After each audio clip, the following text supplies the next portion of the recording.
화이는 바로 주인공의 이름이기도 하죠. 17살입니다. 늘상 교복을 입고 다니는데 학교를 다니지는 않는 아이이고요. 왜냐하면 이 아이에게는 5명의 범죄자 아버지가 있기 때문인데요. 다녀왔습니다.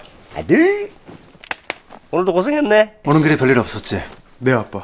오늘 수고했다. 네 아버지. 화이는 학교 공부 대신 그 아버지들로부터 범죄 기술을 배우며 자라왔습니다. 하지만 남들과 다른 자신의 과거를 모른 채 그저 현실에 순응하며 살아가고 있는데요. 그러던 어느 날 쏴.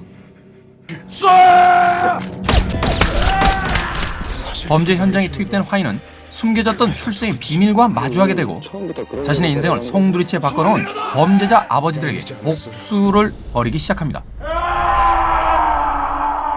그와 5명의 아버지들에겐 어떤 진실이 숨겨져 있을까요? 왜 그랬어요? 나한테 왜 그랬냐고.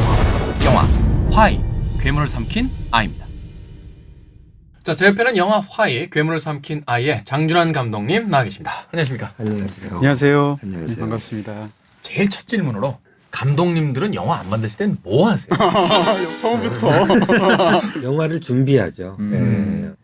다 알면서 아니 그만큼 이 장준환 감독님의 영화를 기대하고 또 기다렸던 사람들이 많다는 또 의미가 될 텐데요. 이 지구를 지키라 이후 이 10년 만에 드디어 장편 영화로 이제 돌아오셨습니다. 더러운 외계인 놈아! 사실 지구를 지켜라 하면 그 당시의 분위기 뭐라 그럴까? 약간 당혹스러워하는 분위기가 네. 그 당시에는 있어서 2003년도였었죠. 네. 근데 지금은 사실 전 개인적으로는 21세기에 나온 한국 영화 감독 데뷔작 중에 이 영화가 최고라고 생각하거든요. 네. 저처럼 얘기하는 사람들이 많아요. 사실이고요. 근데 이 영화가 사실 당시에 흥행에 성공하지 못했잖아요. 네. 지구를 지켜라는 몇 명 들었죠? 총 그게 반올림해서 7만입니다. 7만이요? 네. 에? 6만 그럼- 몇천 명. 화이 개봉날 네. 오전 9시쯤 기록이 깨졌어요.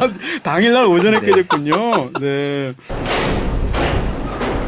이 화이라는 작품을 선택하시게 된 특별한 이유가 분명히 있으실 것 같아요. 인간의 아주 깊고 은밀한 곳까지 건드리고 있는 우리 안에 있는 괴물을 한번 맞닥뜨려서 보자. 그래야 거기서부터 출발해야 더 멋지게 살 수 있지 않을까? 라는 걸 좀 담아보려고 했어요. 하고 싶지 않아요 아버지. 왜? 다 하는데 너는 왜 못해? 아 심지어는 그 아이를 낳으면 이름을 화이라고 짓자라고 하셨다는데 문소리 씨가 나중에 그 화이에 대한 이야기를 듣고 나서는 기겁을 하셨다라고. 심하신 거 아닌가요? 네. 제가 잠깐 좀 미쳐 있었던 것 같아요. 야, 장난 아니야? 다행히 화이라고 짓지는 않았어요. 네. 네. 자, 이 영화 굉장히 셉니다. 약간 좀 과잉의 어떤 표현 방식이 아니냐라는 생각이 그걸 또 하신 분들이 있는데. 봤지? 죽여. 사실 저는 굉장히 조심했던 게 이 정도로 나온 거거든요. 선과 악을 다루고 있고 악의 어떤 끝에 가 있는 인물이 자기 아이한테 너는 괴물이 되라 라고 얘기하고 있는 건데 그냥 밖에 나가서 누구 뺨 한 대 딱 때리고 와서 전 괴물이 된 것 같아요. 이렇게 할 수는 없는 거라고 생각했고 아, 저희끼리는 그 영화를 보고 나서 10년간 맺히신 게 많아요. 아니 근데 근데 없지 않아 있었는데 사실 이 영화의 대중적으로 가장 큰 강점에 대해서 저희가 아직 얘기를 안 했는데 여진구 씨예요. 그 특히 여진구 씨가 이렇게 자기 마음속에 괴물을 하는 순간에 끌어올려서 갑자기 뜻하지 않게 총을 연발로 사격하면서 다가가는 장면 같은 경우에는 이 영화에서 아주 가장 강력한 장면 아닌가 막 싶어요. 눈물이 네. 그렁그렁한 그 얼굴 표정이 점점 스크린 쪽으로 이렇게 가까이 들어올 때 그 에너지가 정말 대단하다는 그런 생각을 했었거든요. 감정이 단순하지가 않거든요. 네, 그렇죠.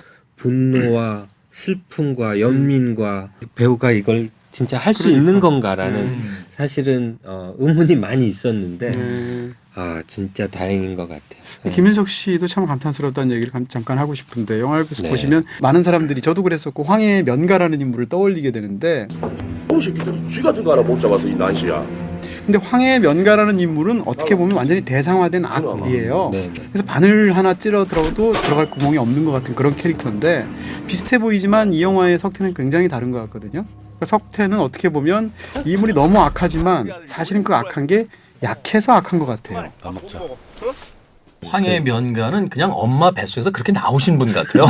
정말 맞아요. 맞아요. 타고난 악이고요. 그렇죠. 여기서는 이제 어떻게 보면 네. 자기 스스로 어떤 갈등을 가지고 괴물의 괴물을 자기 밖으로 끌어낸 사람이고 저는 사실 이 영화 속에서 가장 흥미진진했던 부분은 화이를 쫓는 그 차 안에서 조진웅 씨가 연기하는 기태 같은 경우는 총을 쏘지 말라고 이야기하고 동범 같은 경우는 또 굉장히 묘한 웃음소리를 뒤에서 계속해서 내고 있고 그러니까 저는 이 액션 씬을 찍을 때도 그러니까 액션을 위한 액션은 하지 말자.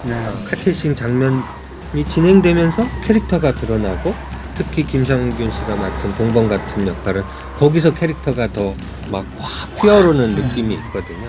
화이가 이제 아빠들을 따돌리고 가면서 얻게 되는 아빠들의 어떤 심리적인 변화 그리고 화이가 어떻게 점점 괴물이 되어가고 있는가를 이 액션씬 안에서도 네. 드라마와 섞이게 하자라는 게 이제 제 목표였던 것 같아요.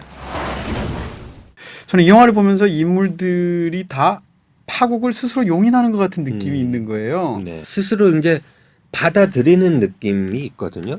그 동범이라는 캐릭터가 사설 도박장에서 네. 그 화이가 어떤 일을 저질렀다는 걸 알고 막 껄껄껄껄 웃으면서 그냥 있는 돈을 다 밀어넣고 일어나는 장면이라든지 사실은 석태와 화이의 그 어떤 긴장들을 보면서 아빠들은 스스로 거기에 어떤 관전 포인트 네네. 같은 거 자기들도 괴물이니까 네. 얘가 어떻게 그 벽을 깨고 넘어갈 수 있을까? 하지만 쟤는 안 될 것 같은데 석태는 너무 무리하고 있는 것 같은데 라는 그런 그리고 어떤 파국이 다가올 것 같은 예감 같은 건 아마 아빠들이 네. 가지고 있지 않았을까? 네, 저는 그렇게 생각해요. 자, 오늘 영화는 수다다. 영화 화이 괴물을 삼킨 아이의 장준환 감독님과 이야기 나눠봤습니다. 너무 감사합니다. 감사합니다. 네, 고맙습니다. 자, 그렇다면 이 영화 화이 괴물을 삼킨 아이 과연 별점과 한 줄 정리 어떨지 지금부터 만나봅니다. 이 영화에 대한 제 별점은 4개입니다. 4개. 파국을 향한 전력 질주. 10년간의 기다림에 대한 장렬한 한방. 장준환 감독님 보고 계십니까? 안 가시겠을 것 같아요, 저기 어디요. 네.